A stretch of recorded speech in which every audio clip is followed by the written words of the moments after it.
Bonsoir à tous et bienvenue pour le premier numéro de Temps Mort, la nouvelle émission du CA Évron Handball. On est ravis de vous retrouver pour ce nouveau projet en live sur Twitch. C'est une première. Voilà, on est ravis vraiment de vous retrouver en cette période un peu compliquée pour nous tous. Donc, avant de commencer, on voulait avoir forcément une grosse pensée pour tous les licenciés, tous les bénévoles qu'on espère retrouver très rapidement sur les terrains. Et on a forcément aussi une pensée pour tous les partenaires qui continuent de soutenir en ce moment le club, mais aussi les clubs à travers la France, malgré la crise qu'on traverse. On espère en tout cas tous se revoir très, très rapidement.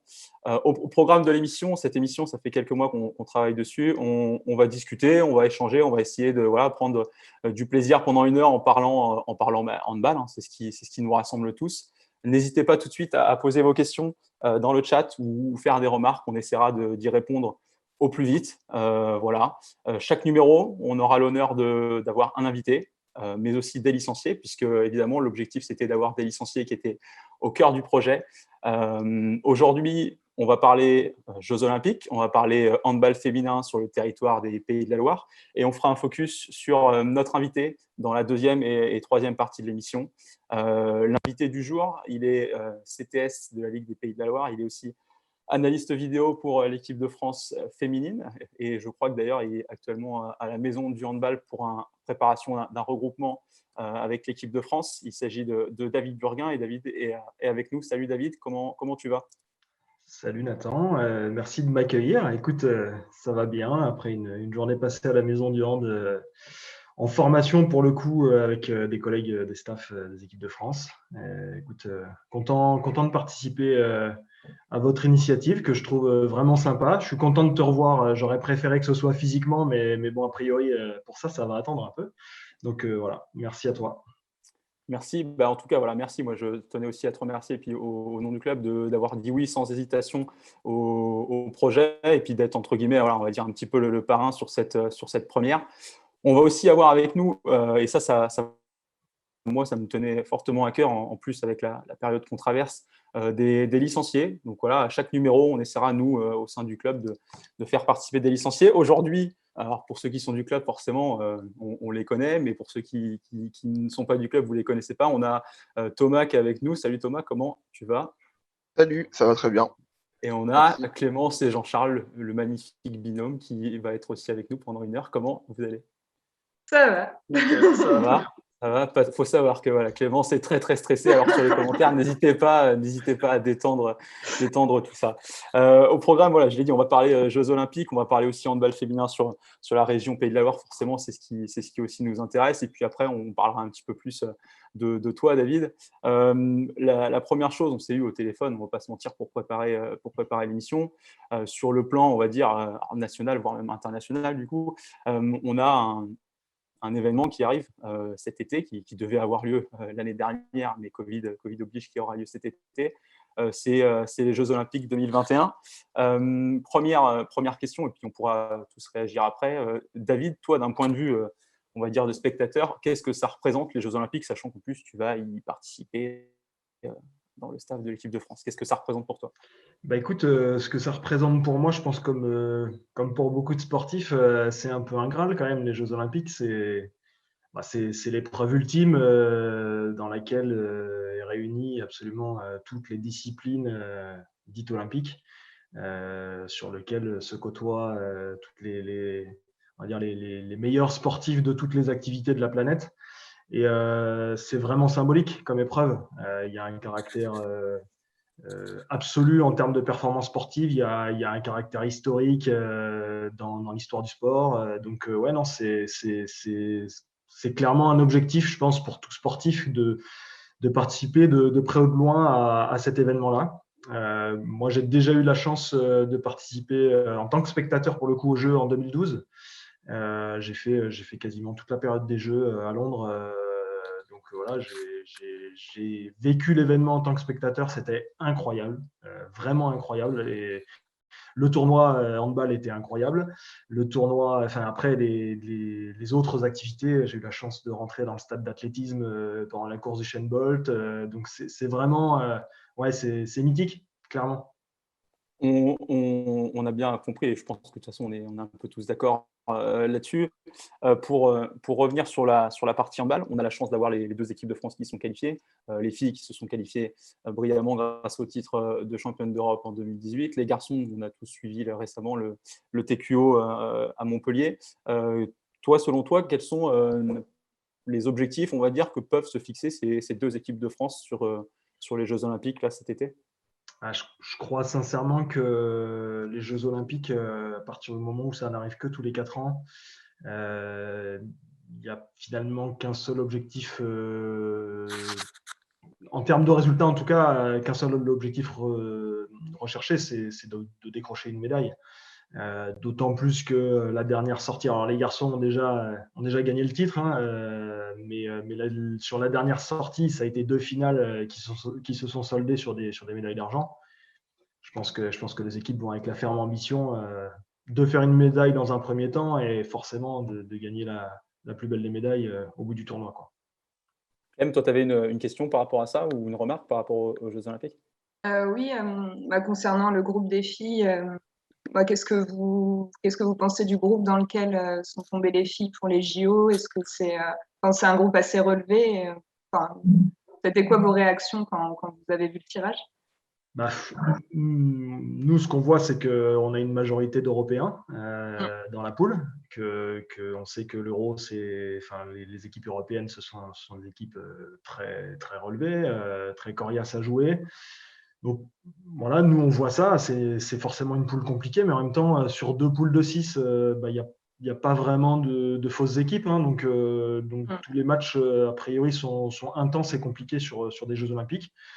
Moi, à titre perso, le fait de voir la Corée dans un premier temps hors de notre tableau, je le vois comme étant quelque chose de plutôt positif. On rappelle, je te coupe Clément, excuse-moi, on rappelle juste le groupe parce que pour les gens, peut-être il y a des gens qui n'ont pas suivi le tirage au sort. France, Brésil, Espagne, Suède. tu me dis Suède, Hongrie et Russie. C'est ça, hein, je ne me trompe pas, David? Alors, tu parles des garçons ou des filles? Des filles. Ouais. Des filles, hein, c'est ça, on est d'accord. Les filles, c'est bien ça. Donc ça reste quand même un groupe relevé parce que la Russie que vous avez affrontée quand même assez fréquemment et qui est quand même une équipe dure à battre. Et puis après, ça reste quand même des équipes de top niveau international. Après, même si effectivement, pour aller loin de toute façon sur les Jeux Olympiques, il faut passer par là. Est-ce que vous vous êtes déjà par rapport à ça, on parlera de la partie équipe de France, du staff équipe de France plutôt sur la troisième partie de l'émission, mais moi je voulais savoir, est-ce que par rapport à ça, vous avez déjà parlé au sein du staff des objectifs que vous allez fixer avec les filles ou avec le groupe? Je ne sais pas quel est le fonctionnement un peu que vous avez en interne. Disons que depuis le tirage au sort a eu lieu la semaine dernière, on ne s'est pas regroupé depuis réellement, donc je pense que ça fera partie de l'objet du stage qui arrive et qui démarre dimanche pour 10 jours. Il est évident qu'en termes d'objectifs sportifs, même si le moteur et l'idée d'uniquement se focaliser sur une médaille, c'est peut-être pas forcément le meilleur chemin pour réussir. La volonté d'améliorer le jeu, la volonté d'améliorer notre travail, je pense que c'est plus la voie qui peut nous amener à finalement aller à l'objectif ultime qui est de décrocher un titre. Donc, je pense qu'on parlera plus en termes d'objectifs, on va dire, de maîtrise, de fonctionnement, de recherche d'amélioration du jeu, des performances dans tous les domaines, avant de se dire, bon, voilà, on y va pour faire un titre. Voilà, ça, je pense que toutes les équipes y vont avec cette idée-là. Avant de toute façon, je pense qu'on en reparlera, comme je dis, sur la dernière partie de l'émission, quand on parlera un peu plus précisément des filles. Quel regard, toi, tu as sur les garçons? Je sais que nous, notamment, il y a Jean-Charles qui est là, ça tombe bien, parce qu'on ça nous est arrivé d'en débattre un peu. Quel regard, toi, tu as sur les garçons où, mine de rien, on a été quand même assez critique. Je pense que chaque licencié passionné par le hand et par l'équipe de France a été assez critique sur les dernières sorties et notamment sur ce côté renouvellement, mais est-ce qu'on renouvelle vraiment ou est-ce qu'on reste un peu sur ce qui se fait depuis quelques années? Quel regard, toi, tu as d'un point de vue, du coup, hors staff? Moi, je pense que, sincèrement, que l'évolution, la vie, la dynamique d'une équipe, c'est un sujet vraiment complexe. Effectivement, quand ça gagne pas, voire même quand on a l'impression qu'il y a des contre-performances, on pourrait se dire bon, il faut tout changer, il faut faire des grandes révolutions. Je pense que notamment le fonctionnement d'une sélection nationale, c'est un peu différent parce que les joueurs et les joueuses ne sont pas regroupés si souvent que ça. Il y a une culture à transmettre, il y a des formes de passation, de repères, d'identité à faire. Et moi, à titre perso, j'ai trouvé sur la dernière compète qu'ont fait les garçons que moi, j'ai l'impression de voir un chemin. En tout cas, j'ai l'impression de comprendre leur chemin et je me dis qu'il y a des perspectives. Alors, moi, dernière question par rapport aux Jeux Olympiques. Alors ça, c'est une question un peu plus de spectateurs. Est-ce que vous avez déjà parlé au niveau du staff de comment ça va se passer pendant la compète? Alors là, ça va être en plus hyper particulier avec le Covid. Mais est-ce que toi, tu disais que tu avais déjà vécu ça en tant que spectateur? Est-ce que un membre de staff de l'équipe de France, de n'importe quel sport, hein, est-ce qu'il se dit qu'il va aller voir telle ou telle compète, qu'il va aller voir tel sport parce que vous pouvez être passionné d'autres sports? Est-ce que tu sais un peu ça la Alors, liberté que vous pouvez avoir pendant la compète, ou est-ce que vous êtes vraiment focus uniquement sur la compète, en l'occurrence alors toi, de l'équipe de France féminine? ouais, ça, je peux très bien t'en parler. Quand on est en compétition, on se lève tôt pour penser au handball et on se couche tard en pensant au handball. Et entre les deux, on a fait à peu près que penser au handball. Donc, clairement, dans le laps de temps où on sera en compétition, il n'y a qu'une seule chose qui compte, c'est optimiser le temps, rentabiliser tout le temps qu'on a pour produire, pour aligner les planètes, pour faire en sorte que la performance émerge. Et donc, clairement, ce sera handball sur la période et que handball. Ok. N'hésitez pas à réagir sur le chat, ou si vous avez des questions, Thomas ou Jean-Charles, n'hésitez pas à en parler. Le deuxième point qu'on voulait aborder, David, avec toi, c'était concernant un peu plus un côté territorial sur la Ligue des Pays de la Loire, la ligue auquel on appartient. On a vu là, il y a une semaine, je crois, il y a quelques jours, ou une semaine, la qualification du NLA pour le Final Four de Coupe d'Europe, chose relativement historique. On a vu, même si ce n'est pas le handball féminin, mais on a vu aussi le HBC Nantes se qualifier hier pour les quarts de finale de la Ligue des Champions. Nous, on va axer un peu plus sur le handball féminin. Quel regard tu portes, toi, sur le développement du handball féminin en Pays de la Loire, pardon. Si on revient sur la performance du NH ce week-end à Zvezda, contre Zvezda, effectivement, c'est un événement historique pour le club, forcément pour la région aussi, parce qu'il y a des joueuses de la région qui évoluent dans cette équipe professionnelle. Ça démontre que ce club-là en particulier avance. C'est quand même un club qui ne cesse d'évoluer depuis de nombreuses années maintenant. C'est un très bon signal, c'est une vitrine importante. On voit toute la dynamique qui est créée autour du HBC Nantes chez les garçons. Le NH est en train de suivre la même voie et je pense qu'on ne peut que se réjouir de ça. Après, je pense que dans la région, sur la partie plus amateur, qui représente finalement 98% des licenciés de la Ligue, je pense que le handball féminin, il y a, je trouve, une bonne dynamique chez les entraîneurs. Je trouve qu'il y a vraiment beaucoup de gens compétents sur les bancs féminins. C'est quelque chose que moi, j'observe depuis longtemps de par mes fonctions. J'y vois une vraie évolution. Toi, ta présence en fait partie de ce que je dis là. Donc, moi, j'y vois vraiment quelque chose de très positif dans l'accueil des licenciés, dans la capacité à former, à aider les jeunes filles à jouer au handball, à s'épanouir aussi en tant que citoyenne dans une association, voilà, dans tous les aspects vie de club. Après, en termes de niveau de jeu, je pense qu'aujourd'hui, on est plutôt un territoire dans lequel les niveaux de jeu, de temps en temps, on gagne des niveaux de jeu, de temps en temps, on en perd. Mais d'une manière générale, la courbe est assez équilibrée. Je pense en partie parce qu'on a encore des difficultés à avoir un vrai développement économique des clubs qui permet de passer des caps importants. Voilà.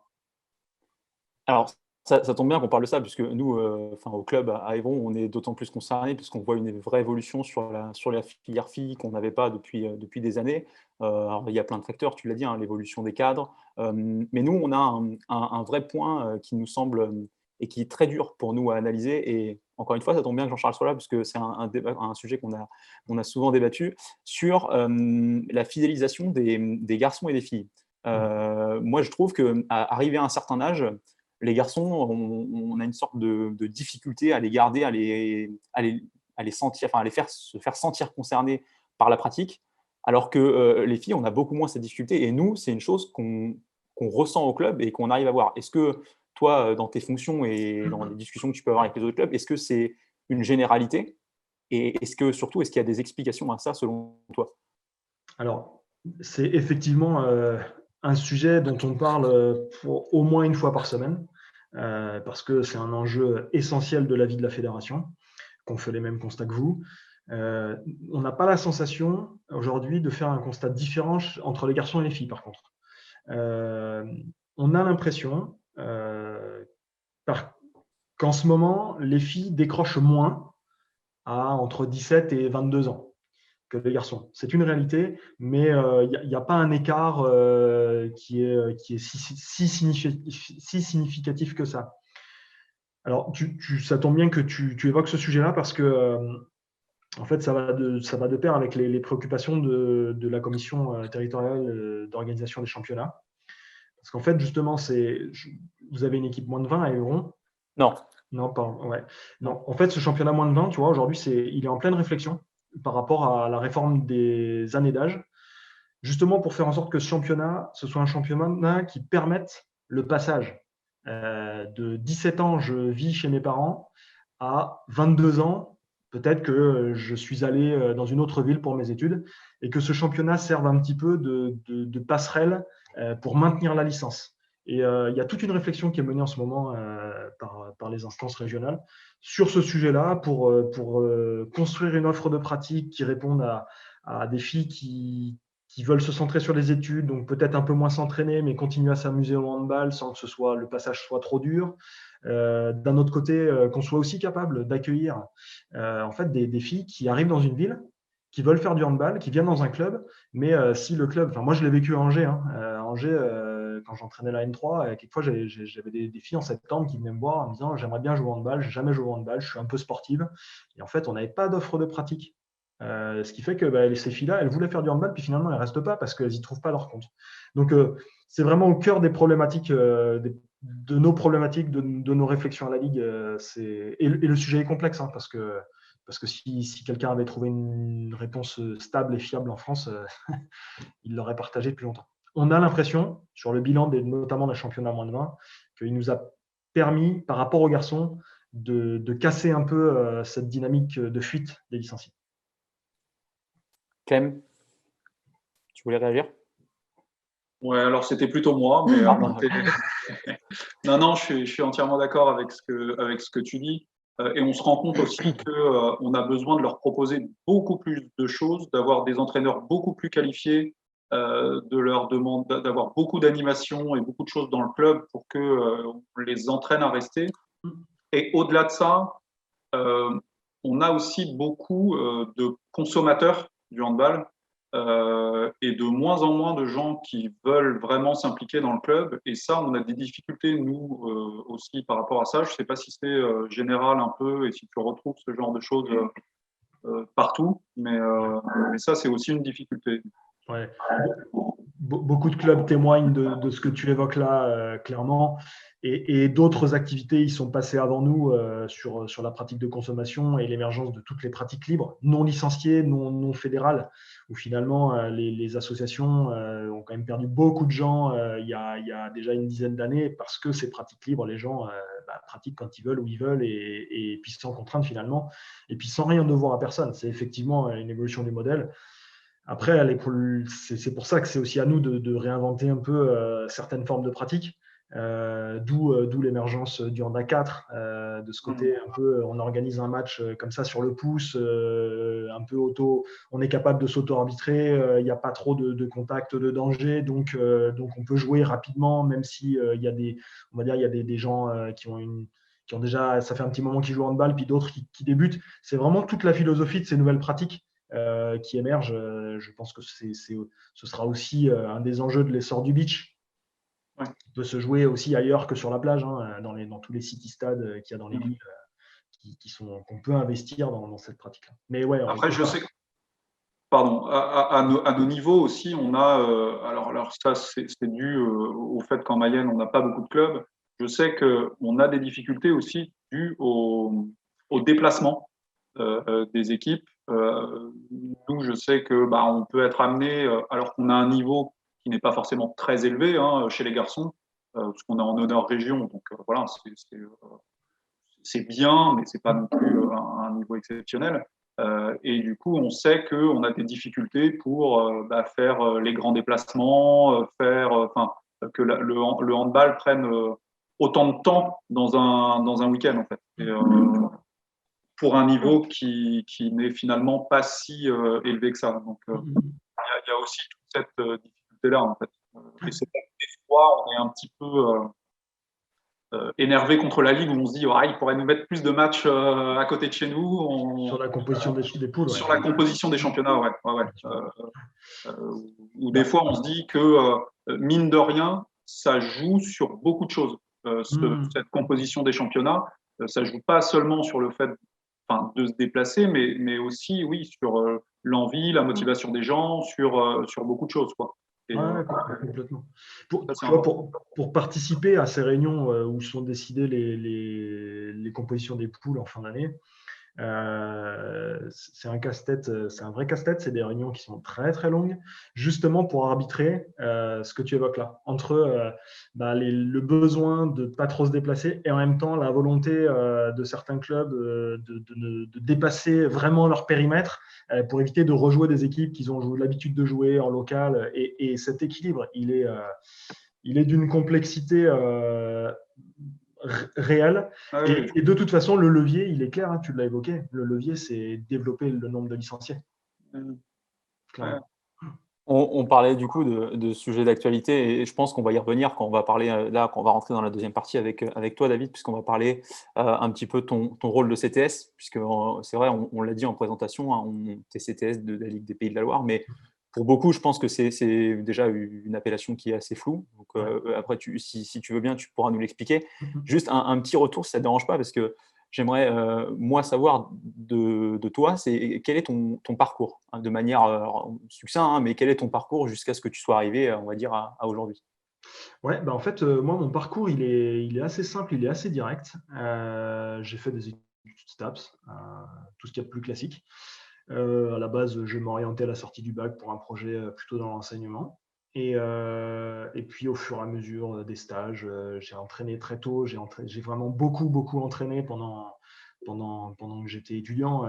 J'entraînais 4-5 équipes dans des villes différentes. Voilà, ce qui m'a permis vraiment d'explorer ce monde-là.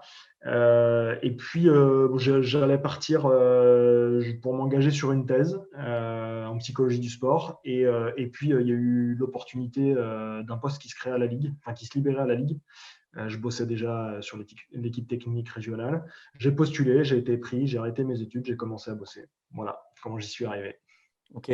Alors, avant juste, parce que du coup, il y a des questions qui sont arrivées sur le chat, notamment une de Fabien, avant qu'on parle de ton rôle de CTS, qui nous demande s'il y a des infos sur le championnat 17 NAT saison 2021-22.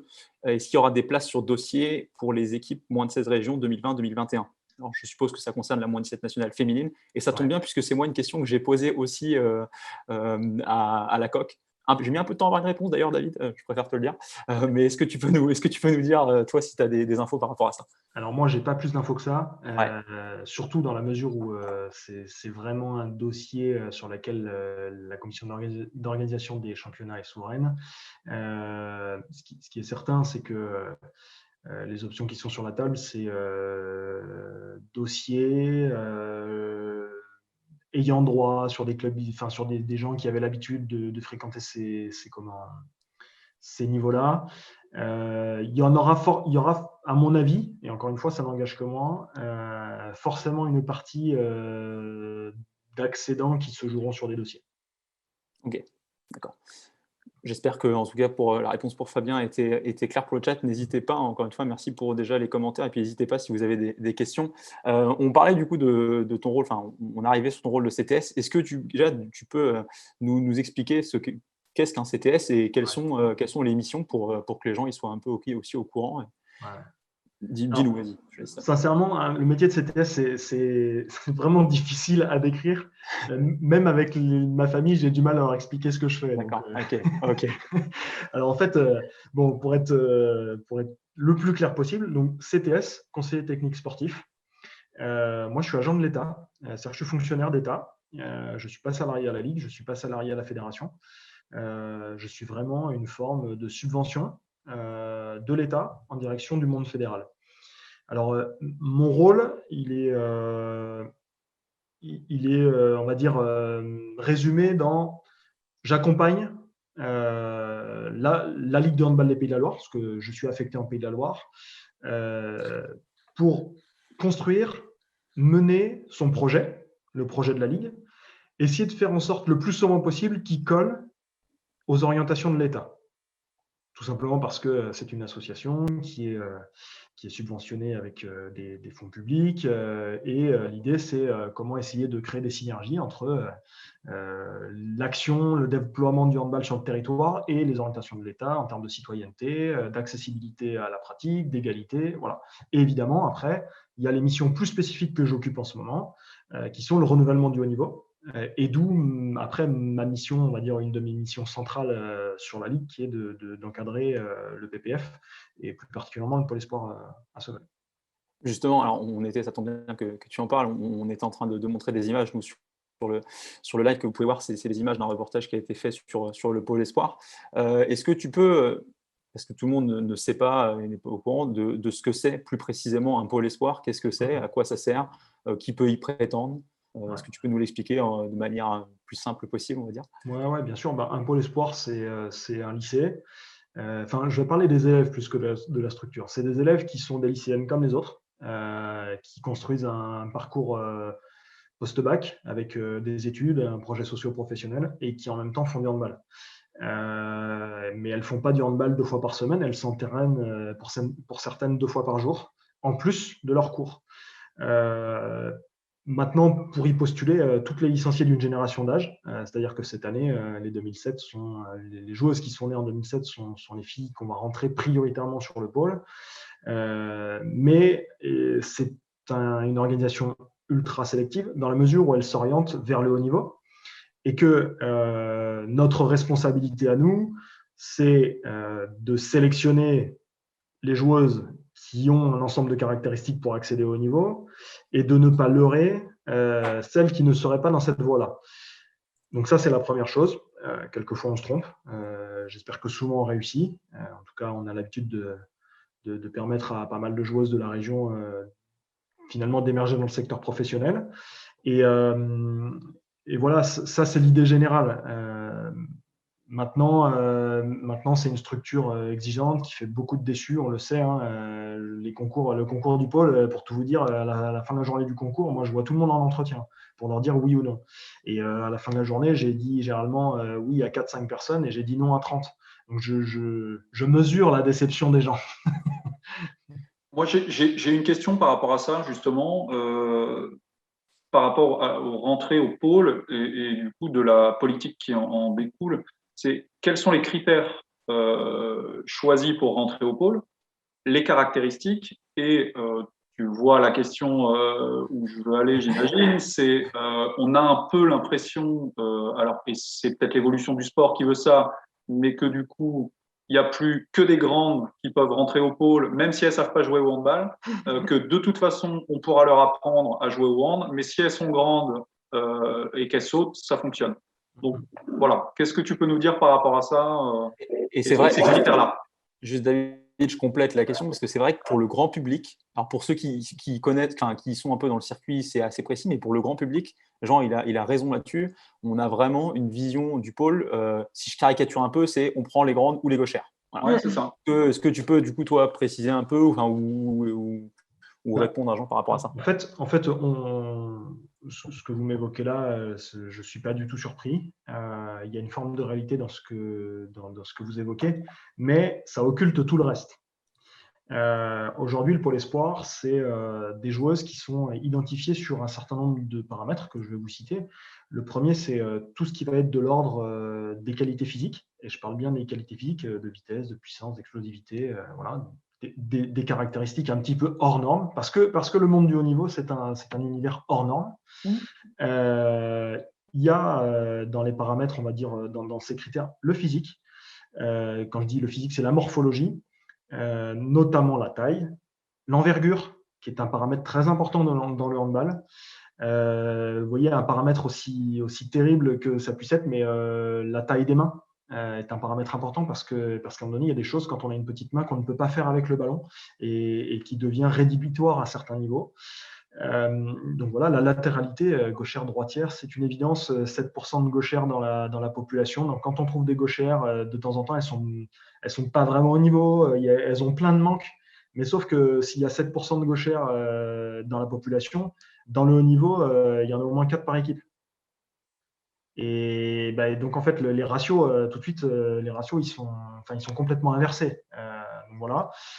Ensuite, dans les autres caractéristiques, il y a tout ce qui va être de l'ordre de la perception, de la qualité de lecture, de la culture de la jeune joueuse, sa capacité, ce que vous connaissez, toutes ces joueuses qui sont capables de résoudre des situations complexes en un coup d'œil, en une action, en un savoir-faire.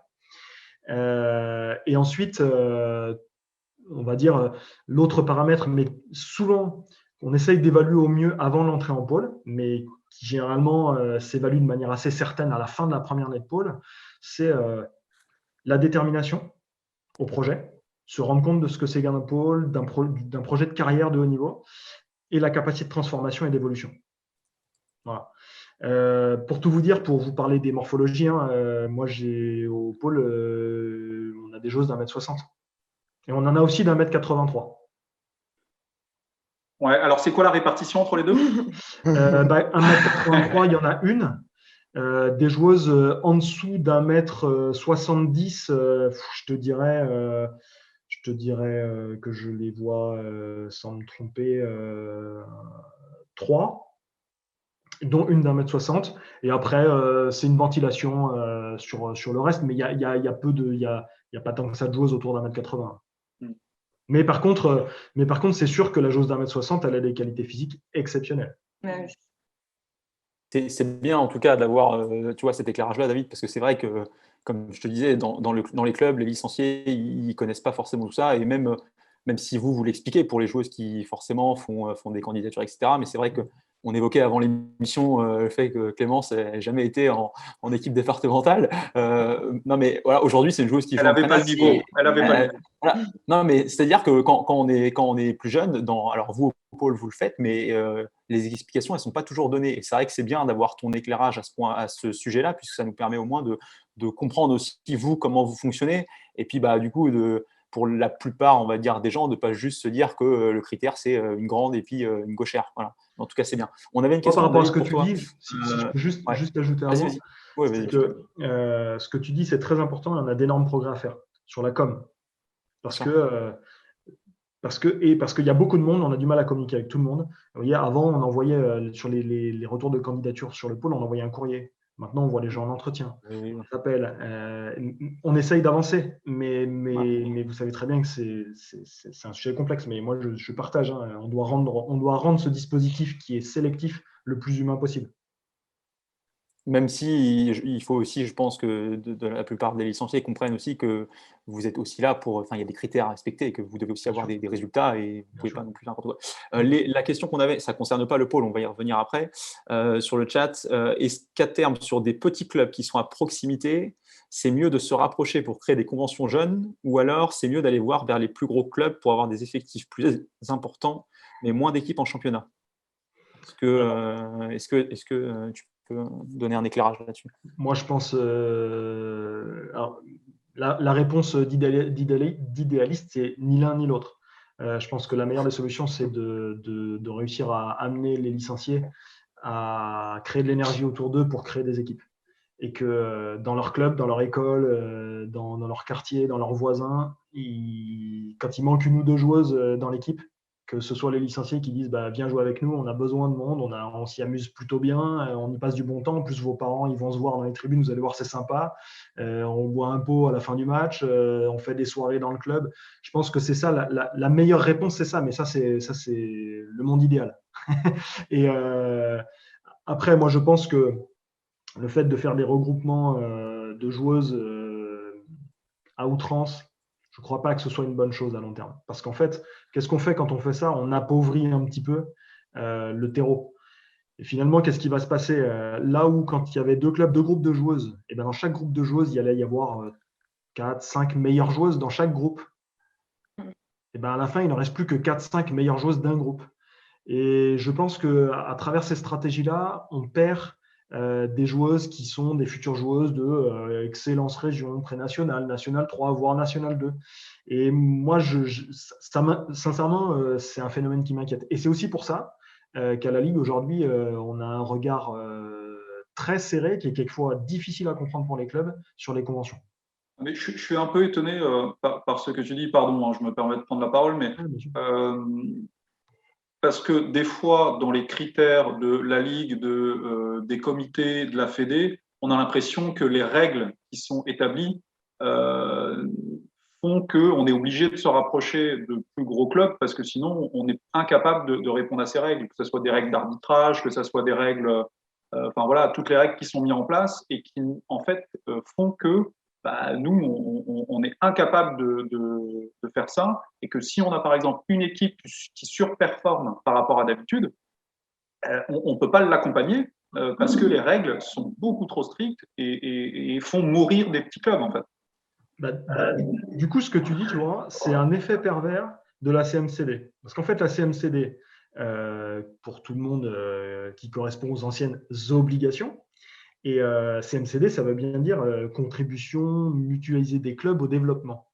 Et donc, en fait, l'esprit de la CMCD, c'est de faire en sorte d'avoir un outil qui aide les clubs à se structurer. Et en fait, la manière dont c'est vécu de manière opérationnelle, c'est ce que tu dis là. C'est-à-dire que vous avez une impression d'étranglement et voire même de temps en temps de ne pas pouvoir accomplir vos projets.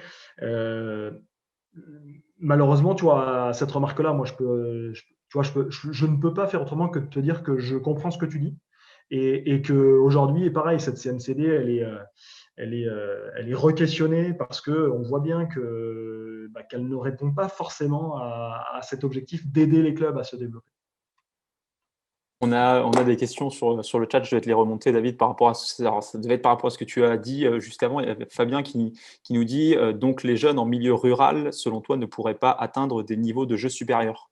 Alors, est-ce que c'est ce que tu as voulu dire ou est-ce que ça n'a rien à voir? Non, ça n'a rien à voir. En fait, je vois pas le lien avec la ruralité et le niveau de jeu. Okay. En fait, ce que j'ai dit tout à l'heure, j'ai parlé de niveau national 2, je parle de joueuses, moi je parle de joueuses en fait de joueuses à potentiel intermédiaire qui aujourd'hui peut-être n'atteignent pas ces niveaux de jeu-là parce que justement on commence à regrouper les joueuses et que parmi les 10 joueuses dont je parlais tout à l'heure dans 2 clubs, vu qu'il n'y en a plus que 5, entre celles qui finalement vont tourner le dos au handball pour des raisons d'études, pour d'autres choses, à la fin il va peut-être nous en rester plus qu'une alors qu'il en resterait peut-être 2-3 si on avait continué à jouer à 2 clubs. En fait, c'est ça l'idée, mais aujourd'hui il y a évidemment pas de lien entre l'origine géographique et le niveau de jeu. C'est une évidence. Et puis, en fait, en plus, c'est démontré par les faits. Merci pour ta réponse. Thomas, tu avais une question, je crois, sur le pôle. Ouais, c'est juste pour revenir au pôle, du coup, parce que si vous faites des sélections, du coup, par rapport à l'âge, en place c'était 2007, si dans les filles que vous avez dit non, vous vous rendez compte plusieurs années plus tard, ou l'année d'après ou 2 ans après, qu'au final, ça aurait pu être une bonne pioche, comment ça se passe? Est-ce qu'elle a encore la possibilité d'entrer au pôle et de pouvoir espérer jouer à plus haut niveau? Ouais. Alors, il y a 2 choses dans ta question. C'est une excellente question parce que c'est pareil. Nous, notre système, il est organisé, il est structuré par rapport à des échéances que sont les intercomités, les interligues, le concours du pôle et compagnie. Et effectivement, quelquefois, il y a des athlètes qui ne sont même pas licenciés sur les années où on détecte et qui se licencient 3 mois après les détections. Et en fait, ce sont de très bons potentiels. Il y a un cas en Génoyant, par exemple, un gardien de but en Génoyant qui joue avec la N1 et qui a joué en D2, qui s'est licencié juste après les phases de détection. Mais il a quand même réussi à émerger. Si jamais on trouve des athlètes de ce type, on les fait rentrer. C'est une évidence. Le problème, quand je dis ça, c'est que j'ai bien dit si on les trouve. Parce que le problème, c'est que c'est un moment où on ne cherche plus vraiment. Il faut Donc, trouver si on cherche. faut qu'elle soit à des niveaux assez élevés ou dans des clubs avec des bons niveaux pour pouvoir que ça soit vu plus facilement qu'en départemental. Ouais, complètement. C'est une vraie problématique, mais la difficulté, c'est que on a 600 joueuses à voir par an, et que si jamais on fait un suivi de cohorte sur 4-5 ans, après, nous, on n'y arrive plus, parce qu'en termes Oui. de moyens, on n'y est plus. Mais c'est une vraie problématique, parce que ça existe. J'ai des noms que je connais, et de joueuses qui avaient vraiment des qualités. Est-ce qu'elles auraient fait des choses de haut niveau? Ça, on ne peut pas le savoir après coup. Mais où on se dit, si on l'avait vu, si elle avait été licenciée 2 mois plus tôt, si au moment où on l'a vu, on l'avait vu peut-être dans un autre contexte à un certain moment, on aurait peut-être eu un regard différent. Justement, par rapport à ça, David, moi je voulais savoir comment toi tu vis en tant que personne qui détecte les potentiels. Comment tu vis le fait, si ça t'est déjà arrivé? Je suppose que, comme tu as dit, hein, vous en ratez, hein, forcément. Comment tu vis le fait justement de rater une joueuse, après t'être rendu compte que, finalement, comme a dit Thomas, ça aurait pu être une bonne pioche? Comment toi tu vis? Est-ce que tu te dis, «Bon, là j'ai merdé», ou est-ce que tu dis: «Ça peut arriver et c'est comme ça» entre guillemets? Écoute, alors je vais peut-être faire l'imbécile heureux, mais ça m'est jamais arrivé, déjà, de voir une joueuse et de me dire, celle-là, je la prends pas, et finalement, ça devient une star. Quand je dis une star, c'est pas une joueuse internationale, hein. Si moi, demain, si je vois une joueuse de la Ligue, que j'ai refusée au pôle et qui émerge, qui est une très bonne joueuse de National 1, je me pose des questions, parce que voilà, logiquement, aujourd'hui, toutes les joueuses qui sortent du pôle jouent en N1 sans difficulté. C'est même le cut vraiment minimum à la sortie du pôle. Mais par contre, je connais des joueuses, notamment j'ai le cas d'une gauchère, que j'ai la sensation d'avoir raté, parce que je pense que c'était une joueuse vraiment à potentiel, et qu'au moment où on la trouve, le train est passé. Le train est passé pour la joueuse, en fait, parce que le train est passé parce qu'elle n'a pas le côté progressif de l'entrée dans le parcours, et que ce qu'on lui propose, c'est trop brutal. Entre, tu es dans ton club, demain, tu viens au pôle, tu quittes ta famille, tu viens au pôle, tu te traînes tous les jours, 2 fois par jour, et tu fais que ça de ta vie. Tout ça, ça se décrète pas en 5 minutes, quoi. Donc j'ai un cas, tu vois, en tête. Et après, je me flagelle pas non plus, mais voilà, nous, notre rôle, c'est d'essayer d'avoir une approche la plus humaine possible pour ouvrir les perspectives aux filles qu'on voit. Et puis, quand on se rate, on essaie de voir comment on fera mieux la prochaine fois, quoi. Ok, on pourrait en parler encore pendant des heures, hein, de ton rôle de CTS, mais on a notamment la dernière partie qui aussi va, je pense, intéresser pas mal de monde sur un rôle qu'on connaît peu, puisque là, on va être globalement sur le très haut niveau. C'est ton rôle d'analyste vidéo sur l'équipe de France féminine A, c'est bien ça, hein, je dis pas de bêtises. Est-ce que déjà tu peux nous expliquer à tous et puis à ceux qui regardent comment tu en es arrivé là, comment ça s'est passé tout simplement? En fait, ça s'est passé, j'ai démarré sur les sélections nationales en 2015. J'ai fait un premier championnat d'Europe en remplacement d'une collègue sur les jeunes. Après ce championnat d'Europe, c'était avec la génération 98-99. Ensuite, j'ai basculé sur cette fonction d'analyste, mais sur le staff junior, toujours en suivant cette génération 98-99, avec laquelle on a eu la chance d'être champion d'Europe en 2017. Et en fait, la manière dont est organisée la fédération et la filière féminine est très intéressante, parce que Olivier, c'est quelqu'un qui a un regard et qui a une attention particulière sur tout ce qui se passe en dessous de l'équipe de France A. Et il était là lors de cette compétition-là, avec Sébastien Gardillou, qui est son adjoint. Et donc, vous voyez, il y a une vraie logique de filière, d'échelle, pour aider les joueuses à avancer vers l'équipe A, évidemment pilotée par Eric Barada, qui est responsable national du PPF. Et en fait, sur cette compète-là, il cherchait à renforcer son staff dans ce domaine-là. Et du coup, voilà, il m'a posé la question de savoir si j'étais partant. Alors, il est évident que ma première réaction, c'était oui, un peu étonné, sincèrement, d'avoir cette opportunité-là, content. Et en même temps, avec en arrière-pensée, toutes les problématiques que ça implique sur la vie familiale. Moi, j'avais du coup une toute petite fille. Enfin, voilà, tout se chamboulait un petit peu. Et voilà, donc ça a démarré en 2017. Quand tu dis, alors, qu'on précise pour les gens qui regardent ou qui ne connaissent pas, quand tu dis Olivier, évidemment, Ouais. c'est Olivier Crumble, c'est le sélectionneur de l'équipe de France, pour être clair. Comment se sont passés tes premiers moments? Tu es arrivé sur la compétition du coup en 2017, championnat du monde, c'est ta première compète. Comment s'est passée ton intégration, tout simplement? Parce que je suppose que c'est un peu la même chose qu'une joueuse, différemment, mais il y a aussi une intégration à faire. Ouais, alors déjà, moi, j'avais un avantage, c'est que je connaissais tout le monde. J'avais déjà collaboré avec l'ensemble des membres du staff sur différentes choses, dans différentes circonstances. Donc, c'est-à-dire qu'il y avait le côté humain était déjà facilité. Je connaissais certaines joueuses, notamment celles qui étaient passées par Segré. Il y avait plein de joueuses pour le coup que je ne connaissais pas, que je connaissais depuis très longtemps, que je regardais à la télé quand j'étais jeune, enfin beaucoup plus jeune. Et donc je me suis retrouvé à travailler leur contact. Ça a été un moment stressant. Ça a été un moment plein d'adrénaline, de défis, les premiers moments pour savoir s'organiser, pour mener à bien la mission. C'était en Allemagne, il faisait un froid terrible. Il y a des moments épiques, il y a des anecdotes épiques. Et puis après, ça s'est mis, voilà, le staff est bien managé, donc du coup, ça s'est mis. Les blocs se sont coordonnés et puis c'était parti, quoi. Du coup, alors ça c'est par rapport à ton intégration, est-ce que tu peux nous expliquer concrètement quel est ton rôle du coup au sein du staff? Puisque analyse vidéo, alors, on imagine bien que tu regardes du coup beaucoup de matchs, mais il me semble que vous êtes deux, Ouais, si je dis pas de bêtises. Ouais. Quel est ton rôle à toi précisément et comment vous fonctionnez avec la personne avec qui tu es sur la vidéo? Alors, mon rôle à moi, il est de, en gros, produire des contenus sur tous nos adversaires. Donc, l'idée, c'est de voir tous les matchs, de découper tous les matchs, de trier les actions des matchs, de filtrer au maximum les informations. Donc ça, c'est une première partie.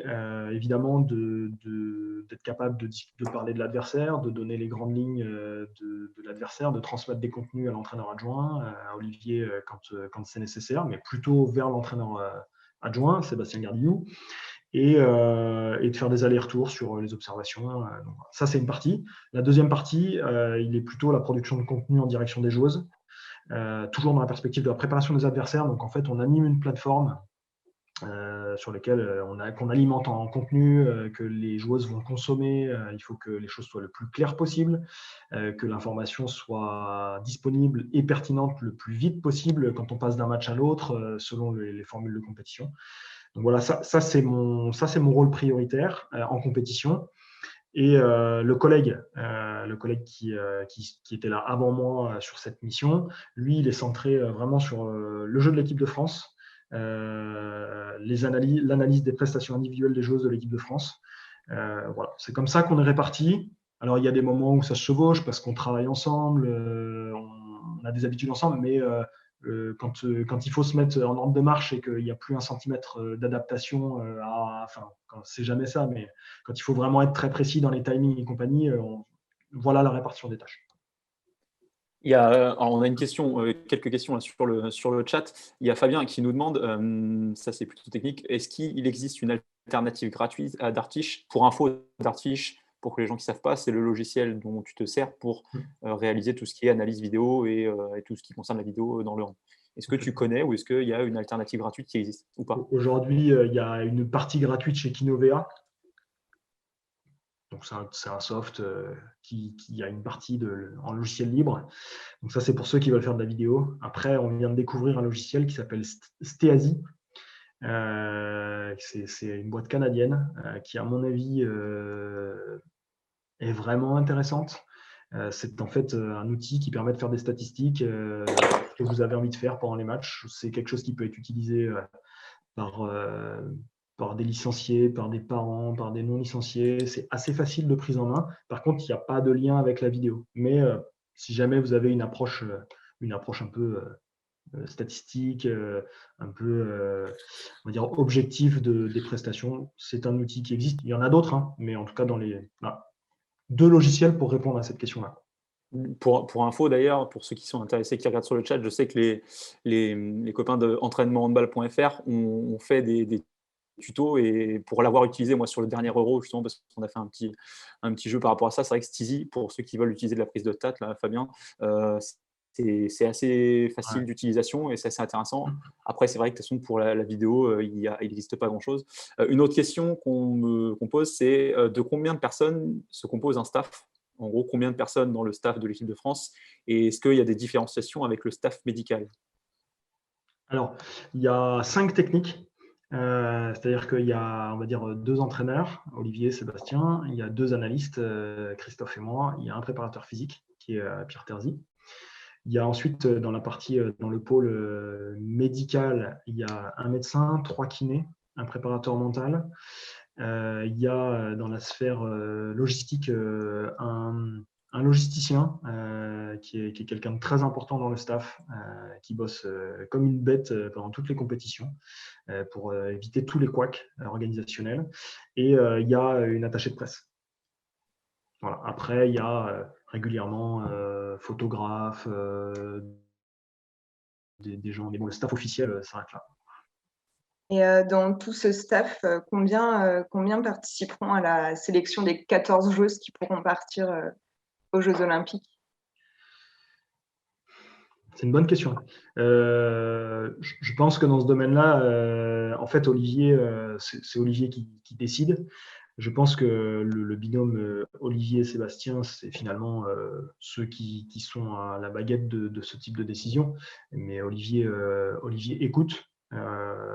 Voilà. Et est-ce que des fois tu dis non mais là franchement Manouette, c'est pas terrible ce qu'elle fait en ce moment, faut pas la prendre. Joker. Non, alors, ne faut pas la prendre, franchement, non, parce que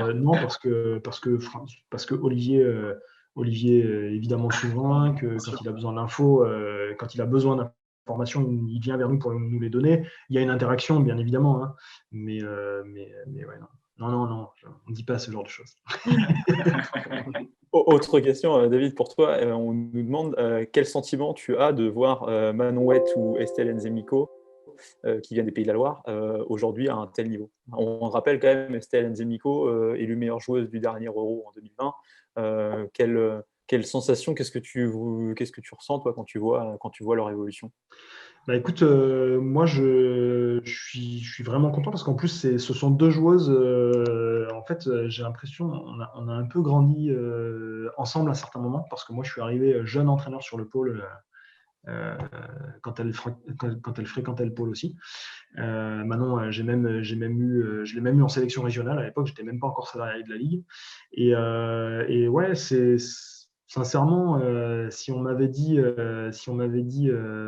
qu'elles auraient ce parcours-là, ben en fait, j'aurais pas été en capacité de le dire. Le fait d'identifier qu'elles avaient du talent, ça oui, mais après, le chemin qu'elles font, sincèrement, c'est quand même des filles, et toutes elles ont un moteur à l'intérieur d'elles qui est incroyable. Elles ont une énergie, elles ont une capacité à dépasser les obstacles qui est assez incroyable, à résister à la pression, parce que c'est un environnement quand même qui est écrasant, hein. Donc non, franchement, c'est des individus, c'est vraiment des individus remarquables, et vraiment content aussi qu'il y ait des émergences de notre région, hein. Et du coup, que ce soit Manon ou Estelle Nzemiko, tu t'étais pas dit, tu ressentais pas spécialement qu'elles pourraient être aussi fortes qu'elles le sont. Tu t'es pas dit, elles ont un truc en plus, ou non, pas spécialement. Bah, honnêtement, à l'âge au moment où j'étais à leur contact, quand j'étais jeune entraîneur, j'en avais pas la capacité. Et est-ce que à ces niveaux-là, c'est pas juste le mental qui fait la différence? Est-ce que techniquement et physiquement, voilà, il y en a d'autres qui sont aussi fortes, mais que mentalement, elles sont au-dessus des autres? Ouais, c'est une part très importante. Je pense que c'est un équilibre, en fait, hein, vraiment, mais effectivement, c'est peut-être une des composantes qui met en musique le reste. Enfin, c'est même certainement une des composantes qui met en musique le reste, et qui sublime un peu le reste de la performance. Et Sten Zeminko, quand on voit le gabarit qu'elle a aujourd'hui, on imagine qu'à dos, elle ne devait pas être très impressionnante. Donc, ça veut dire qu'elle avait le truc en plus, quoi. Elle était exceptionnelle C'est un bon exemple. Ouais. C'est un bon exemple. Pour se dire que finalement, c'est une joueuse. C'est pas. Alors, c'est quelqu'un qui a une grande envergure, mais c'est pas non plus. C'est pas une géante. Par contre, elle a une capacité à avoir décidé quand il y a 20 informations, elle va trouver la bonne information pour pour déclencher le bon comportement. Et donc ça, c'est son talent. Hein. Plus évidemment tout ce qui va avec, hein, sa technique, ses qualités physiques. On a une question sur le chat pour toi, David, et moi je vais la compléter. On nous demande est-ce qu'il faut être dans un club qui joue la Champions League pour être sélectionné en équipe de France. Et moi je complète la question. Est-ce que les gens qui font la sélection prennent forcément les 12 ou 14 meilleures joueuses, ou est-ce que c'est prendre les 14 joueuses qui vont faire le meilleur groupe pour la compétition? Alors, pour répondre sur les deux parties de la question, sur la première, l'objectif n'est pas de prendre les joueuses qui sont en Champions League, mais par contre, souvent, celles qui y sont les meilleures. Après, il y en a un certain nombre qui finalement ne jouent pas la Champions League. Hein, mais malgré tout, on ne va pas se leurrer, ce sont des filles qui accumulent une expérience et qui du coup sont habitués à la pression de ces moments ultimes de compétition. Donc voilà, donc ça d'une part, et puis d'autre part, on remarque aussi souvent que les joueuses qui font des médailles internationales avec leurs équipes nationales, rapidement, elles rentrent dans les clubs qui font la Champions League. Donc en fait, c'est un truc qui s'auto-alimente. Je pense que c'est un peu la logique. Voilà. Mais c'est pas fermé. Il y a des joueuses dans le collectif qui ne jouent pas la Champions League aujourd'hui. Et qui en plus sont des choses importantes du collectif. Et ensuite, pour répondre à ta question, Nathan, que j'ai oublié. Je te demandais si Olivier ou Sébastien, quand ils font la sélection, est-ce qu'ils se disent on prend les 14 meilleures joueuses en France, les 14 meilleures joueuses françaises aujourd'hui, ou est-ce que, comme on peut le voir dans d'autres sports, ils se disent on va prendre les 14 meilleures joueuses qui vont faire le meilleur groupe pour gagner la compétition?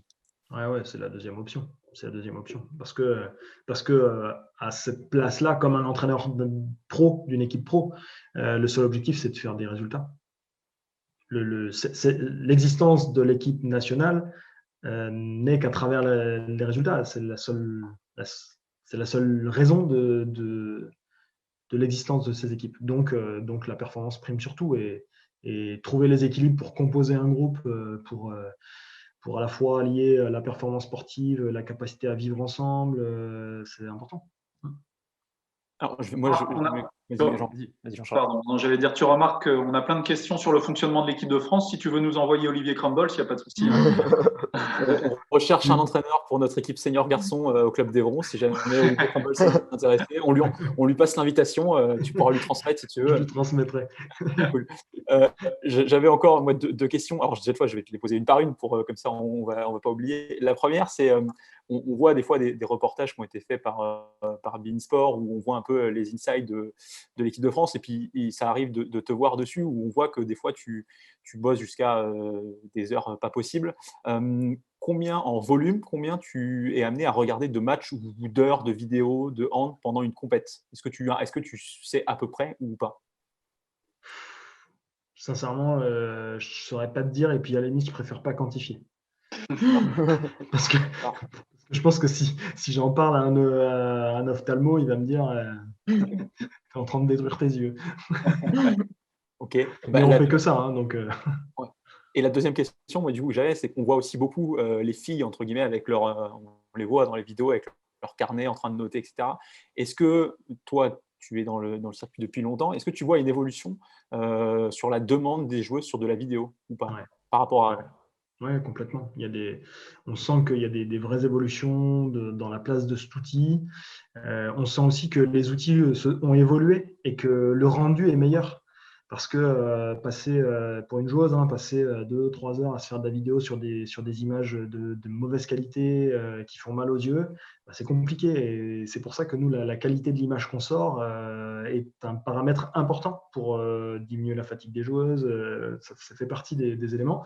Et puis, je pense que de plus en plus dans les pôles, dans les sélections nationales jeunes, juniors, dans tout le travail qui est fait dans les stages nationaux, dans tout ce qu'organise la fédération, en fait, le parcours il est fait pour que les joueuses elles soient prêtes de plus en plus tôt à utiliser cet outil. Et alors on nous demandait, est-ce que vous conseillez aux amateurs, est-ce que tu conseilles toi aux amateurs d'utiliser la vidéo ou pas?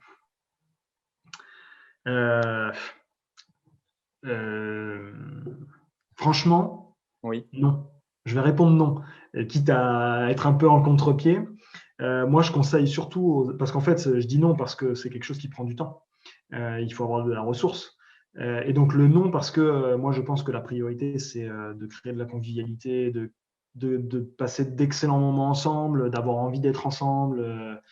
Et que je crois que ça, c'est le plus important. Après, les entraîneurs qui ont de l'appétit pour ça et qui veulent se développer dans l'entraînement, il est évident que regarder des milliers d'heures de handball, je peux vous dire que ça fait avancer dans la connaissance de l'activité. Et est-ce que tu as des joueuses qui te disent au contraire, non mais moi tes vidéos, je m'en fous, ça m'intéresse pas? Ouais. Même certains types de contenus. Mais ça, ça, il y a un équilibre. Après, c'est jamais des contenus clés. Il est évident que les joueuses elles travaillent, mais il y en a qui travaillent plus ou moins que d'autres. Il y en a qui quand elles arrivent sur un match, elles connaissent toutes les actions qu'ont jouées les équipes sur les 5 matchs qui précèdent notre confrontation. Il y en a d'autres qui voient leurs grandes lignes. Voilà, mais bon, ça, je pense que tout le monde fonctionne un peu comme ça. Il y en a qui ont besoin de tout maîtriser, il y en a qui ont besoin d'avoir des grandes lignes. Voilà, chacun son fonctionnement là-dessus. Il nous reste à peu près 20 minutes avec toi, David. On va essayer de profiter pour poser toutes les questions. On nous demande sur le chat, il y a François là, qui nous demande, est-ce que tu y es en ce moment, la maison du handball, est-ce que c'est vraiment un bel outil? Incroyable. Ouais. Incroyable. C'est la maison du handball, pour ceux qui ont l'occasion de passer à Créteil, franchement, rentrez-y. Rentrez-y pour passer dans le hall. À mon avis, il ne faut pas avoir de problème à faire ce genre de choses. Dans l'entrée, vous avez, pour moi, ce qui est vraiment impressionnant, c'est la vitrine des trophées. C'est-à-dire que chaque médaille gagnée par l'équipe de France est là. Toutes les médailles sont là. Et il y a les maillots. Donc c'est de l'histoire. Il y a des frises. Il y a des frises sur les murs qui parlent de gens que moi j'ai jamais connus, dont j'entendais les noms, mais que je n'arrivais pas à situer. Il y a plein de choses vraiment, vraiment, vraiment incroyables. Et après, pour s'entraîner, pour se préparer, sincèrement, c'est un super outil. Là, il y a tout à disposition, la salle, un certain nombre d'équipements pour le staff médical, la muscu, la récupération, la vidéo. Enfin voilà, non, c'est un super outil qui a été hyper bien conçu. Est-ce que, alors, autre question par rapport à ça, enfin par rapport à la vidéo, on en revient à la vidéo. Il y a Fabien qui nous demande quel regard sur les nouvelles technologies qui arrivent dans le monde du sport. Ouais. Quel regard L'actualité fait que là, justement, je suis à la Maison Blanche justement pour parler de nouvelles technologies sur un produit qui aide au développement de la capacité de perception. Et ça ouvre des champs de l'entraînement qu'on n'a jamais réellement touché en fait. Et donc ça, c'est hyper intéressant. La maison du handball est équipée d'un système de tracking, c'est-à-dire qu'avec une capacité à reconnaître les mouvements de ballon, les mouvements de joueurs, pour avoir des données physiques, physiologiques, des données balistiques sur l'activité. Il y a énormément de choses qui se développent. Moi, j'ai tendance à penser que le spectacle, j'espère en tout cas que le spectacle sportif va encore s'améliorer pour que quand on va voir un match de handball ou quand on regarde un match de handball à la télé, ce soit génial et que finalement ce soit une évidence que ce truc-là, il faut qu'il passe à la télé. Et au niveau de la technologie d'arbitrage vidéo, tu penses quoi de ça? Est-ce que ça va arriver? C'est arrivé un peu, mais vraiment plus dans l'arbitrage. Hein. On pourra avoir des goal lines, on pourra avoir. Dans certaines compétitions, il y a eu la goal line. Aujourd'hui, ce qui est primordial pour que ce soit crédible, c'est qu'il faut que ça élimine l'erreur. Oui.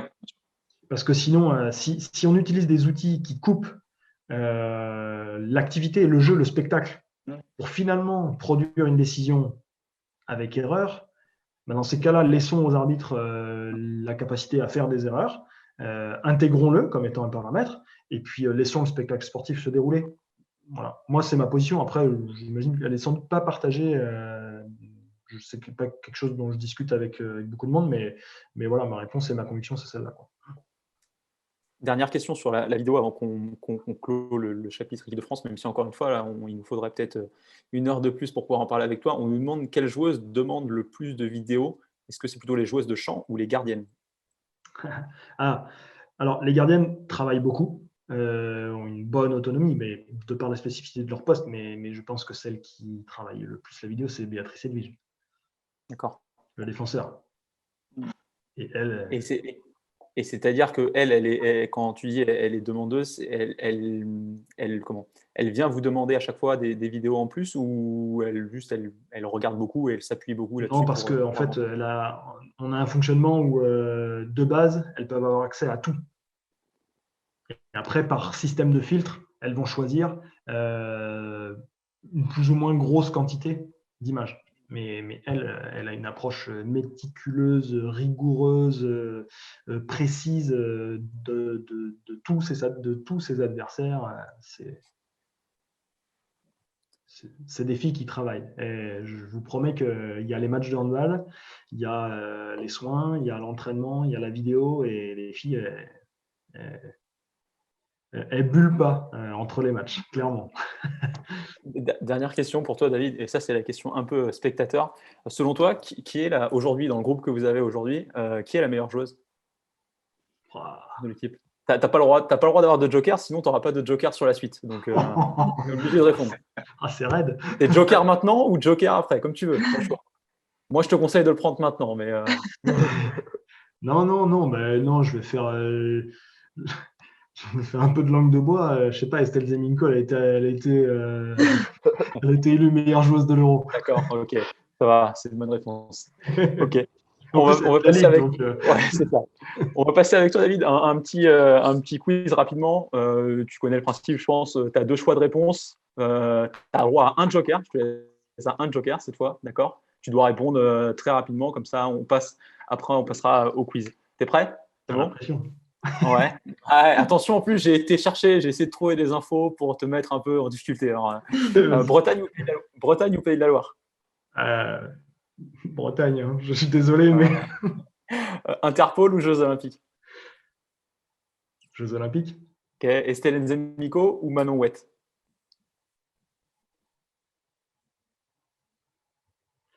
Trois secondes, normalement. Manon Wett. Ok. Randonnée ou pêche? Alors, la pêche. Roucoulette ou chab? Chab, parce que je serais bien incapable de faire une roucoulette. Défense ou attaque? Dans ce que j'aime faire, plutôt l'attaque. Euro 2018 ou JO 2021? Alors aujourd'hui, Euro 2018. Mac ou Windows? Ouais, Windows, pas photo. Séance vidéo ou séance d'entraînement? L'entraînement. Tu es plutôt en avance ou en retard? Je suis plutôt en avance, d'une manière générale. Zinedine Zidane ou Tony Parker? Zidane. Ok. Et la dernière, c'est la plus dure. Lac de Maine ou équipe de France? Non, Lac de Maine. Lac de Maine, très bien, très bonne réponse. Tu as parfaitement répondu, très très bien. Ok, merci à toi. On va passer pour le dernier, et là c'est le moment décisif, on va passer au quiz. Donc là, sur le chat, vous avez le droit aussi d'aider. Il y a l'équipe des licenciés Thomas, Jean-Charles et Clémence contre évidemment David. À gagner, David me l'a dit ce matin, Thomas, Clémence et Jean-Charles, 50 places pour aller voir l'équipe de France sur les prochains matchs. C'est offert. David s'est engagé à vous offrir ça si vous voulez. C'est pas vrai du tout. Oui, on se doute. C'est pas vrai. Est-ce que vous êtes prêts? C'est bon. Le premier qui répond à chaque fois, d'accord, sauf s'il y a une question différente. Dans ce cas-là, je vous dirai les règles. Ok? Vous êtes prêts? Combien de titres de champion olympique, champion du monde et champion d'Europe possède la France en cumulé, filles et garçons? Vous avez le droit chacun à une réponse. David, tu réponds en premier. Alors, je fais le compte vite fait. Donc, il y a 2 en garçon olympique. Les annonce pas parce que sinon tu vas les aider. Ouais, pardon. Alors, attends. Évidemment, pas le droit de regarder sur Internet. Oui, évidemment. On lève les mains. Voilà, tout à fait. 14. Combien, tu dis? 14. 14. Combien vous dites, Clémence et Jean-Charles? 14. On allait dire 14 aussi, mais. 14. Ok, alors effectivement, 3 pour les filles, champion du monde en 2003-2017, champion d'Europe en 2018. 11 pour les garçons, JO 2018-2012, champion d'Europe en 2006, 2010, 2014. Champion du monde en 1995, 2001, 2009, 2011, 2015 et 2017. Je donne le point à David puisqu'il a répondu en premier. Deuxième question, vous aurez le droit de répondre en premier. Est-ce qu'on a le droit de dire que les filles ont encore un peu de travail Les filles ont encore un peu de travail. Il y a des petites pastilles à mettre. Voilà. Quelle est la joueuse la plus capée, qui a le plus de sélections de l'équipe de France féminine? Et vous avez un point bonus si vous me dites combien elle a ou si vous êtes le plus proche de combien elle en a exactement. Je pense savoir qui c'est. Ok, alors on va laisser Clémence et Jean-Charles. Si vous n'avez pas la réponse, Clémence et Jean-Charles, je vous laisse 5 secondes ou Thomas. Et sinon, on laisse la parole à David. Alors, réponse. Moi, Il faut une réponse. J'aurais dit Isabelle Wendling. Ok, point pour vous, très bien, un partout. Et alors, par contre, là, je vais vous faire tous répondre combien de sélections elle a. Et on va donner d'abord, David, tu réponds. Ce sera le plus proche. 950. 950 sélections? C'est ça que tu as dit, David? 950? Ouais. Ok, Clémence, combien? Ou Thomas? Non, je te dis une connerie. Ouais, ça fait 350. 350. Ok, 350. Clément, Jean-Charles, Thomas, mettez-vous d'accord? 264. Ok, ouais, 264. Ok. Point pour David, c'était 338 sélections pour la pivot qui a évolué notamment à Metz, c'était 338. Après, Troisième question. La première réponse, c'était quand même 950. Oui, j'avoue. Ok, en même temps. David, je ne sais pas où tu es parti pour voir 950 sélections, mais elle a dû. Même si elle a joué longtemps. C'est pas parce que c'est l'invité qu'il faut tout lui passer. Oui, 950, c'était beaucoup. Un demi-point quand même. On te laisse ce point-là. Autre question, et cette fois, du coup, qui est le joueur le plus capé en équipe de France masculine? Et combien de sélections? C'est moi qui démarre. Toi qui démarres, David. Fernandez. Bah ouais. Fernandez, c'est pas la bonne réponse. Non. Clémence, Jean-Charles et Thomas, vous pouvez gagner. Vous pouvez prendre le point. Non. Ce n'est pas Jérôme Fernandez. Ah. Le meilleur buteur, Jérôme Fernandez, non? Oui. Ouais. Oui, mais ça, on s'en fout. C'est pas c'est pas ce qu'on Ça fait demande. pas un demi-point. Allez. Sur le chat, il y a Dédé. Sur le chat, il y a marqué Dédé, c'est Didier Deschamps, du coup? Moi, je pense savoir qui c'est, mais après, vous pouvez suivre le chat ou pas.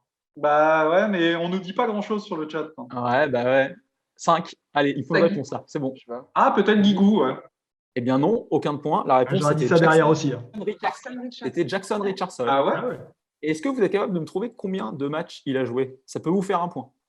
Clémence, Jean-Charles, Thomas, vous avez la première réponse. Vous pouvez me donner la première réponse. Le plus proche. Je dirais un peu moins.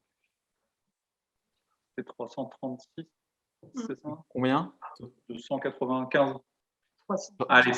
Allez, 303. 303. Bah, David? moi, je dirais plus. Ouais.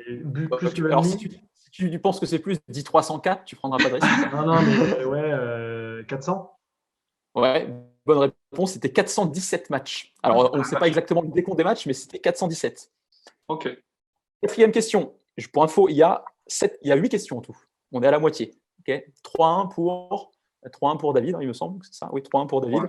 Quatrième question. Et là, elle est un petit peu plus dure. Combien de joueuses du 7 type du dernier Euro féminin êtes-vous capable de me citer? 7 types? Ouais. Genre type du dernier Euro féminin, combien vous êtes capable de J'espère que David va avoir la bonne réponse.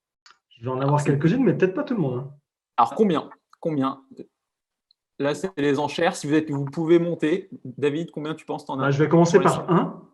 1, ok. Clémence, Jean-Charles, Thomas, vous pouvez monter à 2 ou pas? C'est une question pour Clémence. Oui, hein. bah 2, oui. Oui, 2, ok. David, est-ce que tu passes à 3 ou pas? Ouais. 3, Clémence. 4. 4, ok. Est-ce que tu es capable de battre David déjà? Ah non. Je laisse. Tu laisses, ok. Clémence, Alors, 4, c'est parti. Je dirais. Alors, par contre, oui.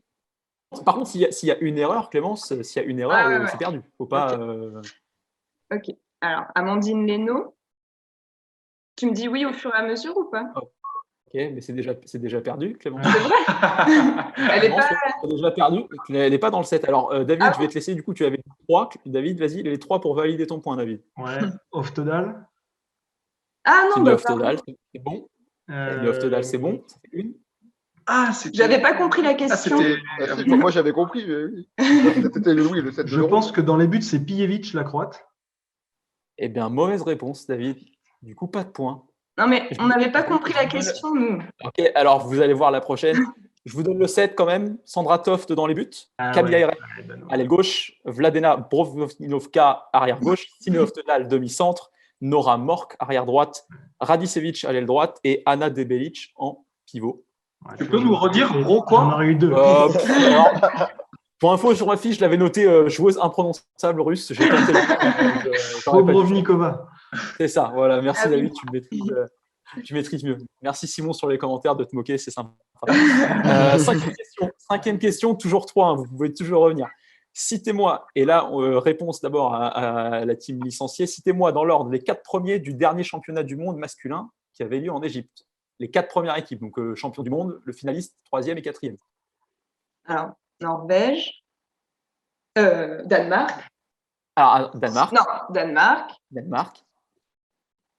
Suède. Suède, 3e position. On a gagné en demi. Non, on perd. France. Non, Bah, on est quatrième. attends, c'est dans l'ordre ou quatrième. pas? Ah, dans l'ordre, j'ai On est demandé quatre. dans l'ordre. J'ai demandé qui dans l'ordre. Croatie. Croatie ou Espagne? Alors, on perd contre qui? Attends. Il faut une réponse. Vous pouvez pas. Je crois que Croatie. Ok.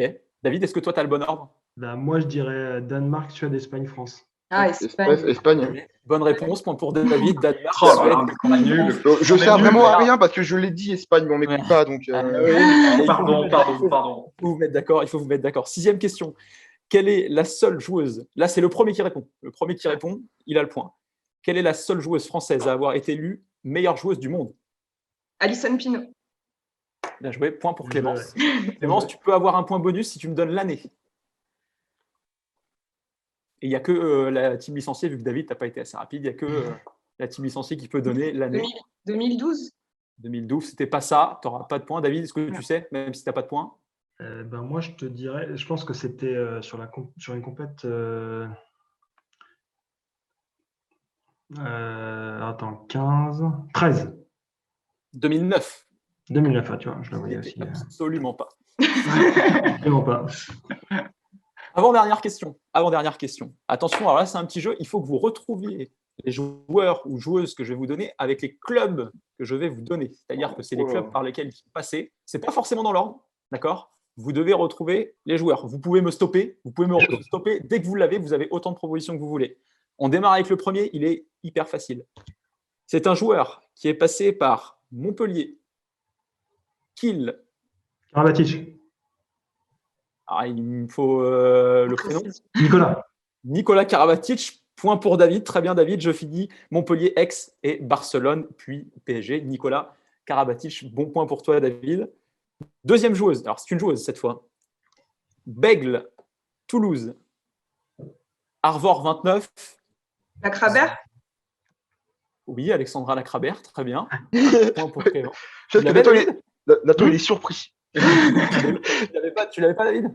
Si, je l'avais à Bègle. Ah d'accord, donc tu laisses, c'est gentil, tu laisses. Non, mais.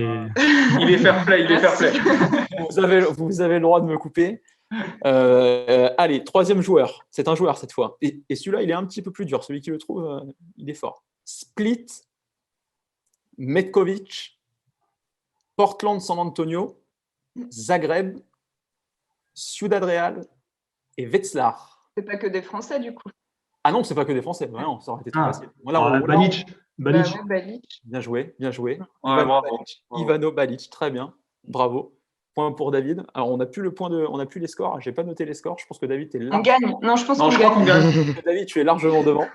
Allez, avant-dernier, c'est un joueur toujours. Il est passé par Copenhague, le Barça, Svenborg, le Paris Saint-Germain. Michael Hansen. Michael Hansen. Tu vois, j'aurais dit ça. Point pour team licencié. Et C'était un point contre quadruple, celui-là, je crois. Le dernier, on va voir si David est joueur. David, est-ce que si ce point-là, il est gagné par la team licenciée, ça revient à égalité? Ça revient tout à zéro. Forcément. Je rappelle, en jeu, quand même, on peut gagner des places pour aller voir l'équipe de France. Au JO. À mon avis, là, David. Oui, au JO. Oui, au JO, bien sûr. À mon avis, celui-là, David, il va être peut-être un petit peu avantagé. Mais on va voir. C'est une chose qui est passée par Nîmes, Nantes. Estelle Zemico. Il est vraiment trop fort. Estelle Zemico. J'allais dire Mios, Toulouse, Fleury et Siofoc. Je ne les avais pas donnés dans l'ordre exprès pour voir si c'était compliqué. Mais non, David, il lâche rien. Il a réussi à trouver. Et dernière question. C'est la dernière question du quiz. Là, David, vraiment, si tu arrives à trouver une meilleure réponse que le licencié, je ne sais pas ce qu'on peut faire. Combien y a-t-il de licenciés au CA Évron Handball? Oh putain, je devrais savoir. Je m'étais arrangé pour que ça gagne. Je m'étais arrangé pour que vous gagniez, pour que la dernière question. Merci, mais je suis pas sûr de donner la bonne réponse. Alors, David, je te laisse répondre en premier. On va laisser David dire n'importe quoi d'abord. Ouais. Je dirais que c'est un club qui est autour de 180 licenciés. 180, tu dis? Ouais. Ok. Ouais. Réponse de Jean-Charles, Clémence, Thomas. Alors, pour info, il y a Simon dans le chat qui dit 950. Mais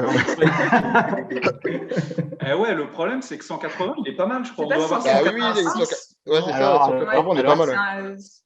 Combien? Il faut un chiffre précis. 180. Ah là là. Bérangère, dans le chat, dis-moi. Non, vous n'avez pas le droit, dépêchez-vous. Allez, 5 secondes pour 180. Thomas, 186, un truc comme ça. Ouais, un truc comme ça, ouais, mais alors exactement. 186. Okay, donc définitivement, David est vraiment meilleur que vous. C'était 178. Je remercie Tati de m'avoir donné le chiffre exact parce que moi-même, je ne le connaissais pas. Oh là là. Donc David, tu es définitivement meilleur que nous tous. Tu as du coup gagné, David, le droit de venir voir un match à Évron un jour. Avec plaisir. Tous les matchs très grand spectacle. Voilà. Tu choisis ton match. Tu as le choix de ton match. On te mettra une tribune. Et on peut t'offrir 50 places pour le coup. Voilà. Avec plaisir. Tu peux venir avec qui tu veux.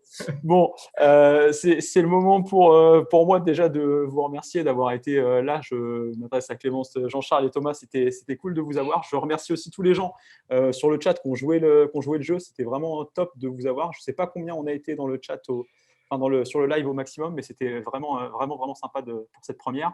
David, je te remercie aussi d'avoir participé forcément aussi à ça. J'espère que ça a été. On a respecté le délai, 8h30, parfait. Franchement, c'était très agréable, c'était très sympa. Bravo pour l'initiative. J'espère que c'était cool.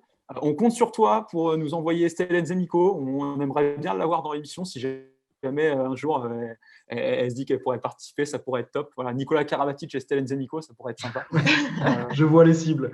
Ouais. Donc voilà, non, mais merci à tous. Et puis moi, je fais un remerciement aussi un peu spécial pour Laure qui m'a filé un coup de main sur l'émission, et puis à Antoine qui était aussi sur la régie, qu'on gérait ça de main de maître. Merci parce qu'on ne les voit pas forcément sur l'émission et c'est eux qui ont fait un très, très, très gros boulot.